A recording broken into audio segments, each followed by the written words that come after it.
সমুদ্রের বুক চিরে তিনটি স্পিড বোট সর্বোচ্চ গতিতে এগিয়ে যাচ্ছে। ঢেউ কেটে সামনে ছুটে চলা বোটগুলোর প্রতিটিতেই রয়েছে ইরানের স্পেশাল মেরিন কমান্ডো। সবার দৃষ্টি এক জায়গায়, দূরে থাকা একটি বিশাল জাহাজের দিকে। কন্ট্রোল রুম থেকে নির্দেশ স্পষ্ট, যে কোনো মূল্যে জাহাজটিকে থামাতে হবে। সময় খুবই কম, আর প্রতি মুহূর্তে পরিস্থিতি জটিল হয়ে উঠছে। এই নাটকীয় দৃশ্যের শুরুটা ছিল কয়েক ঘণ্টা আগে। ইরানের দক্ষিণের একটি গুরুত্বপূর্ণ সমুদ্র বন্দর তখন একেবারেই স্বাভাবিক।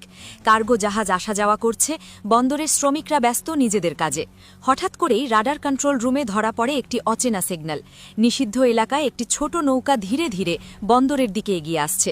প্রথমে বিষয়টি গুরুত্ব পায়নি, কিন্তু অভিজ্ঞ এক রাডার অফিসারের সন্দেহ জাগে। এই এলাকায় মাছ ধরার নৌকার থাকার কথা নয়। সেই সন্দেহ আরও গভীর হয় যখন রাডারে দেখা যায় আকাশে দুটি ড্রোন ঘুরে বেড়াচ্ছে। এত গুরুত্বপূর্ণ সামরিক বন্দরের কাছে খোলা সমুদ্রে ড্রোন ওরা মোটেও স্বাভাবিক নয়।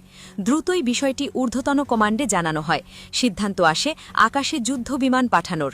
বুশেহের এয়ারবেস থেকে উড়ে যায় ইরানের আপডেট করা F-4 টমক্যাট ফাইটার জেট। একসময় আমেরিকার তৈরি এই যুদ্ধ বিমানগুলো এখনও ইরানের আকাশ প্রতিরক্ষার গুরুত্বপূর্ণ অংশ। পরিস্থিতি পর্যবেক্ষণ করে ইরান সরাসরি সংঘাতে না গিয়ে সতর্ক অবস্থান নেয়। একই সঙ্গে সক্রিয় করা হয় আকাশ প্রতিরক্ষা ব্যবস্থা। ইরানের সামরিক বিশ্লেষকদের মতে এই ঘটনা বিচ্ছিন্ন কিছু নয়।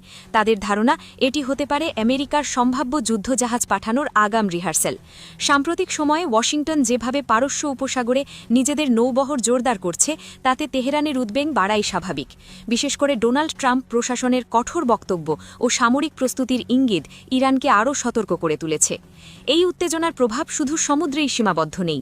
ইরানের সম্ভাব্য আমেরিকান হামলার আশঙ্কায় একাধিক দেশ তাদের ফ্লাইট বাতিল বা রুট পরিবর্তন করেছে। মধ্যপ্রাচ্যের আকাশপথে তৈরি হয়েছে অনিশ্চয়তা। আন্তর্জাতিক বিমান সংস্থাগুলো ঝুঁকি নিতে চাইছে না। ইরানের পক্ষ থেকে স্পষ্ট বার্তা দেওয়া হয়েছে, তারা যুদ্ধ চায় না, তবে নিজেদের জলসীমা ও আকাশসীমা রক্ষায় কোনো ছাড় দেবে না।